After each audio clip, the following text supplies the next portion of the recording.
we're introducing 3 revolutionary products of this class. The first one is a widescreen iPod with touch controls.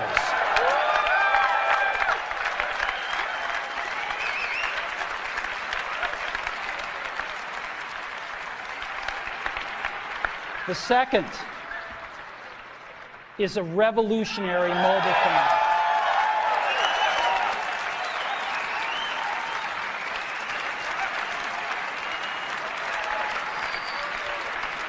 And the third is a breakthrough internet communications device.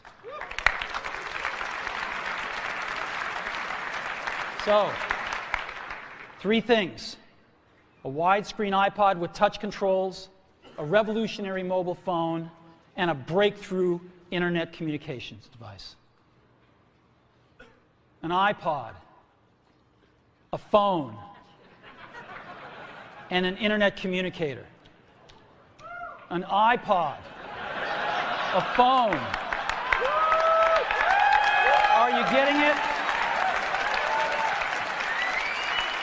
These are not 3 separate devices. This is one device. And we are calling it iPhone. For one, look at this. Look what's highlighted here. And it states Gilbert Verdian, CEO and founder of Quant, a company involved in the development of central bank digital currencies. We talked about CBDCs earlier for the Ripple segment. It says mostly in the UK and the US insisted that users shouldn't be worried about privacy when it comes to CBDC technology. And I love the statement. We've seen it before. For you newcomers, take a look at this for a second, just in case you think that the focus is on retail. It has never been on retail. This quote: "We can categorically state that the central bank does not care how much people spend on sandwiches."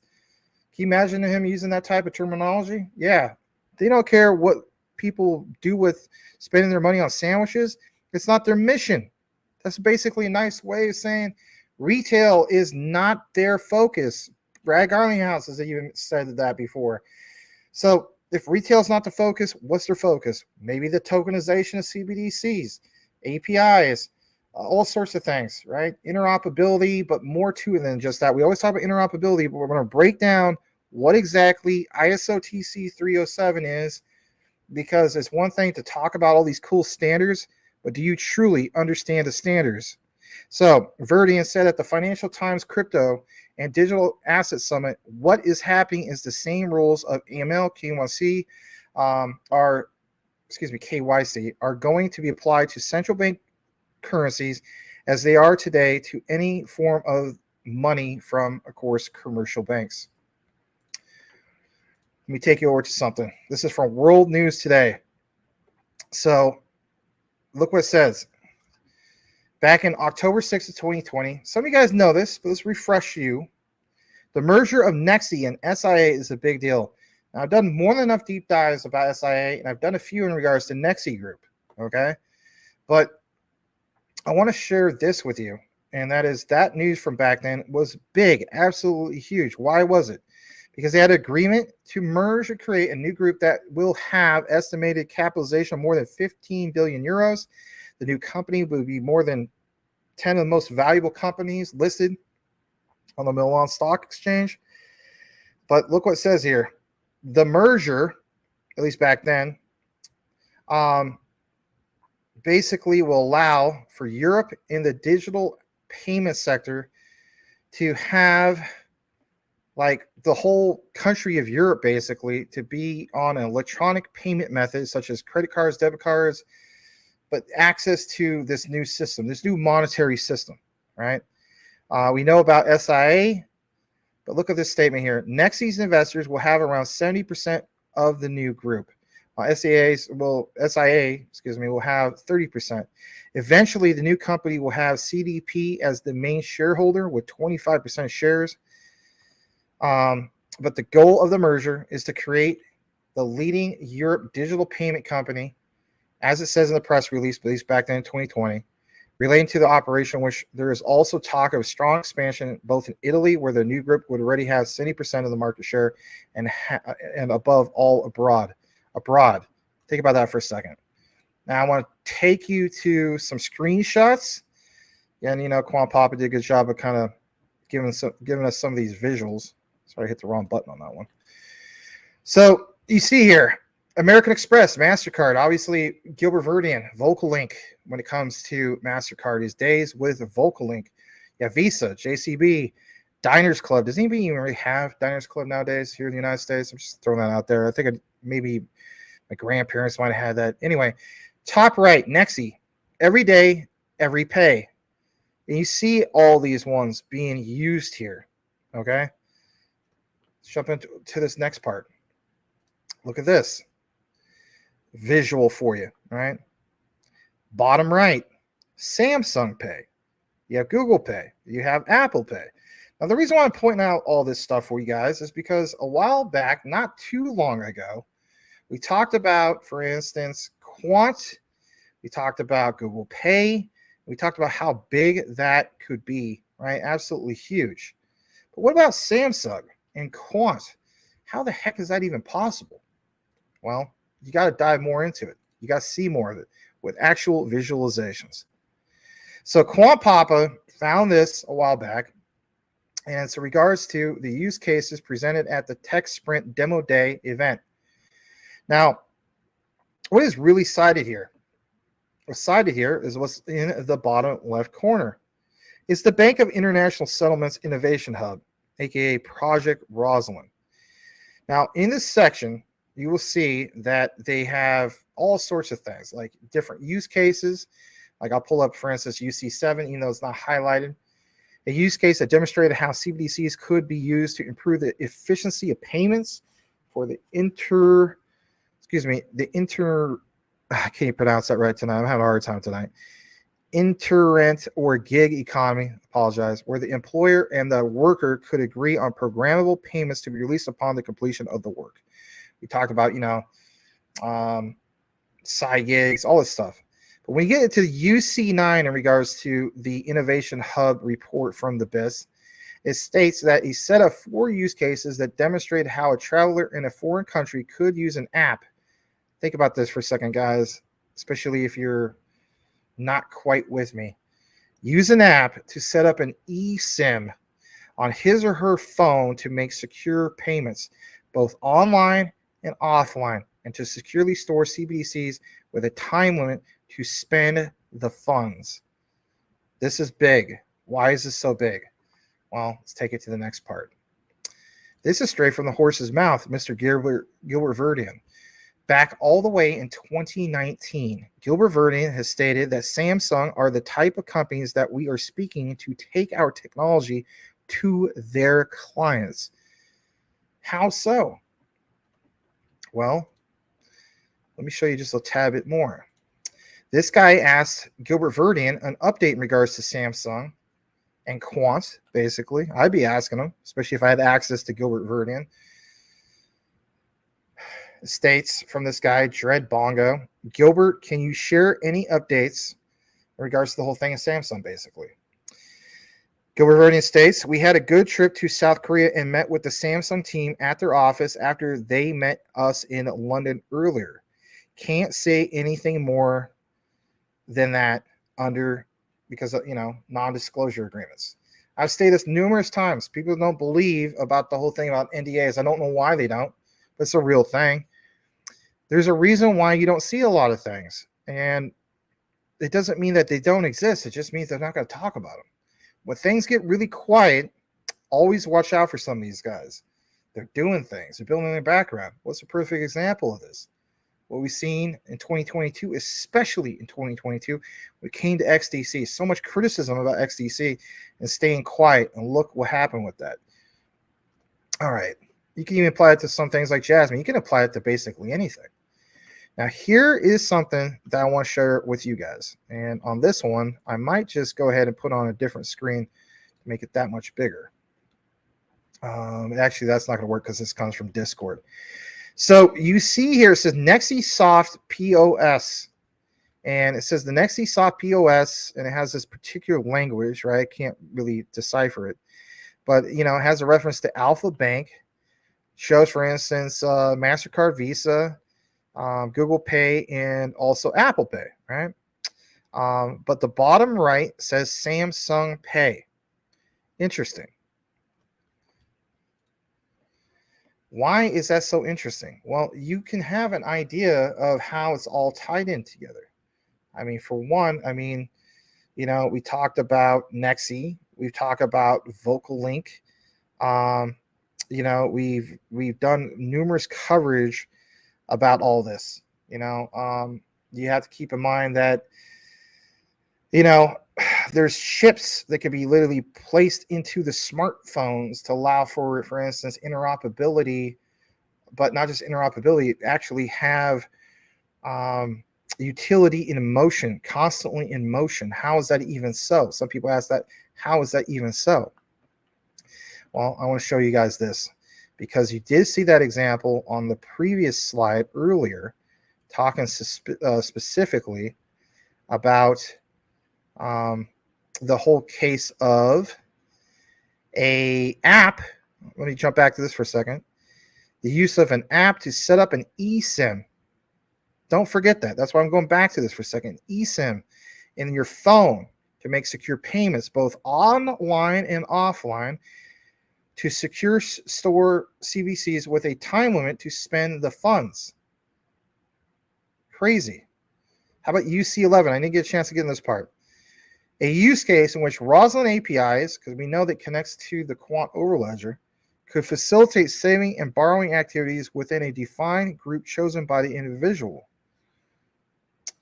UC12, a use case demonstrating how a CBC digital wallet can integrate with the existing POS interface to enable payments in shops and support merchant adoption. This part right here is not done on purpose, but you can even throw JASMY into the mix with what they're doing with the Super Wallet. Say what you want, that spells Super Wallet all over it. All over it. Now, I'm going to take it to a little bit more of what we have, because, we got to round this out pretty well. You guys know who this guy is. Gets a lot of criticism and so on, right? He's a big guy like myself. He is Mr. Augustine Carstens. He is the head honcho over at the Bank of International Settlements. He says, quote, a unified programmable ledger could unleash an explosion of innovation in payments and money comparable to the arrival of the smartphone. Don't you love how Quant Papa has given you this breakdown from beginning to where we're at now? If this doesn't paint the picture of the bigger picture, then I don't know what to tell you. Because to me, it definitely does. All you have to do is go back in the past and realize some of the connections that Quant has done, especially when it comes to Samsung.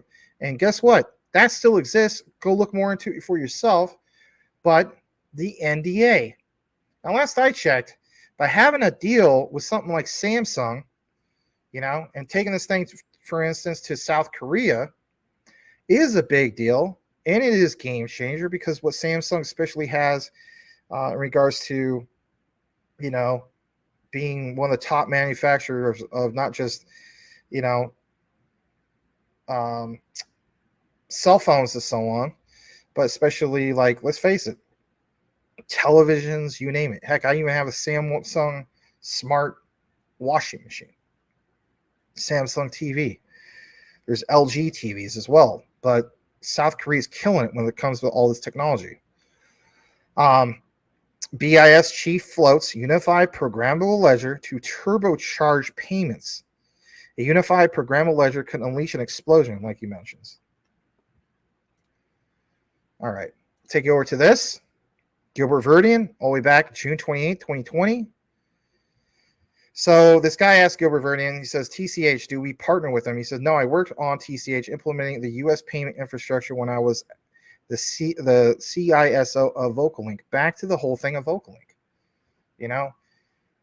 Old past experiences, and using that, applying it to strategic partnerships for Samsung and some of these other things that we're currently getting into.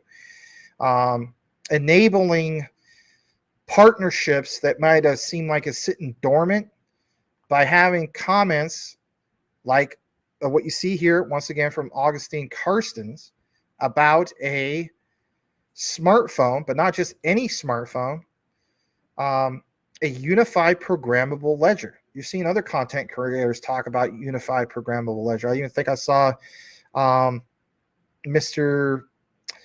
Cypress Domanicore talking about this. So getting into all this, Gilbert Verdian has quite the outline here. And of course, this was posted all the way back on August 2nd, but I realize not everybody here follows Gilbert Verdian, and that's okay. He says, for a second, he thought Apple was using the Apple dollar. He's going to reference quite a few things there. He's going to talk about stablecoins and so on. But he talks about he wouldn't be surprised if big tech entered the banking market this way. Tokenized commercial money native to their platform wallets.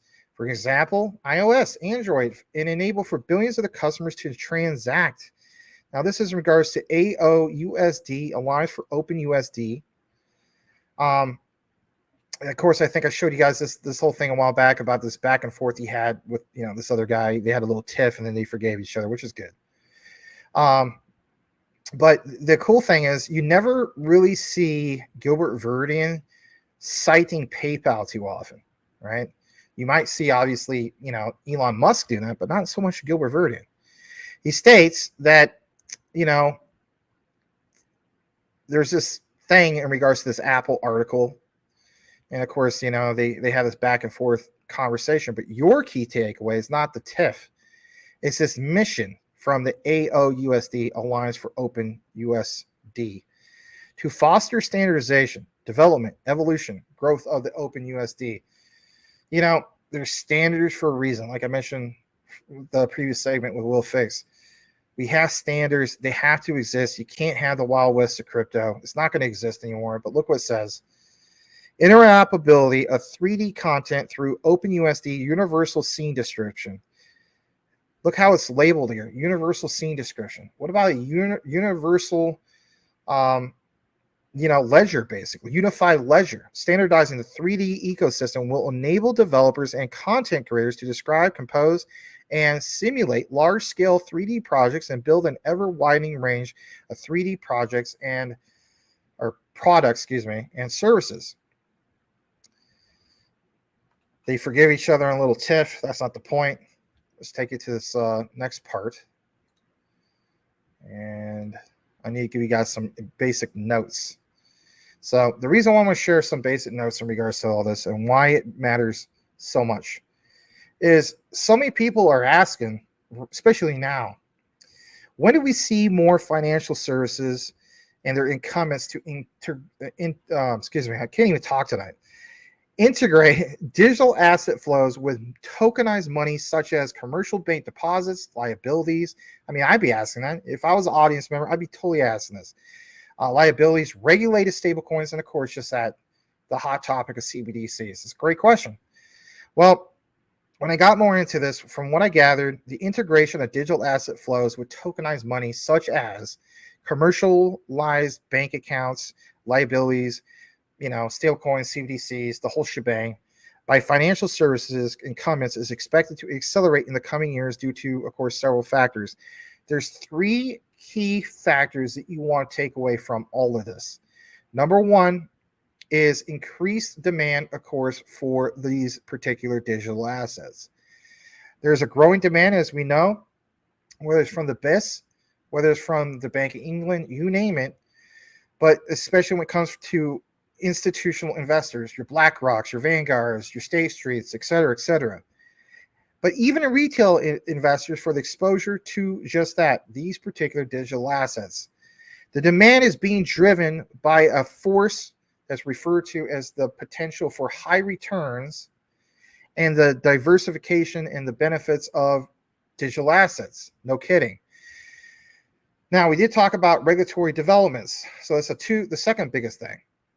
Regulators around the world are working on developing frameworks, of course, for the regulation of these particular digital assets. These frameworks are expected to provide greater clarity and certainty for financial institutions. Right. If there wasn't no clarity, you wouldn't see any of these hints of these ETS. I'm just going to be honest. You're now starting to see it because we finally do have some form of framework. We especially have it in Japan because they took it over also to another place that especially has it, which is Europe. But in the United States, it's more like it's being introduced to Congress, but it's not been fully passed. How do we get to that? Well, we'll get to it soon. How about technological advancements? Technological advancements are making it easier for more efficient companies and organizations basically to integrate all of the above in regards to these digital asset flows with traditional financial systems. You're seeing so many examples of, is there interoperability with the old systems? Yes. The answer is yes. It has to be. You can't just have the flip of the switch like some people have stated without being able to have that option of people who have not necessarily come on over to the new platform yet. There's that whole thing of having everybody come in. I remember Elon Musk using an example on the Joe Rogan podcast, mentioning about, when can we actually get to the point where, all the cars in the world are all electric? I think he said 2050, because he was talking about a period of time, even with automobiles, that takes basically 22 years for, car to be technically taken and then even be sent to like the junkyard or, to be smashed up or whatever, and used for parts or whatever the case be. For the impound. There's technological advancements in regards to this, make it easier, more efficient, right? If I could talk about this. But there is no specific timeline in regards to integration. However, what always appears to be something that's like, that's on the radar of everybody is this whole thing with ISO 222, because of what's happening here soon, especially when it comes to the 19th coming up. I don't necessarily believe that that's going to be like crazy price shock. I mean, I could be wrong. I'm more looking at from like massive, deadlines for November 2025 and whatnot. But it is clear that this trend is gaining momentum, and I couldn't agree more in regards to that.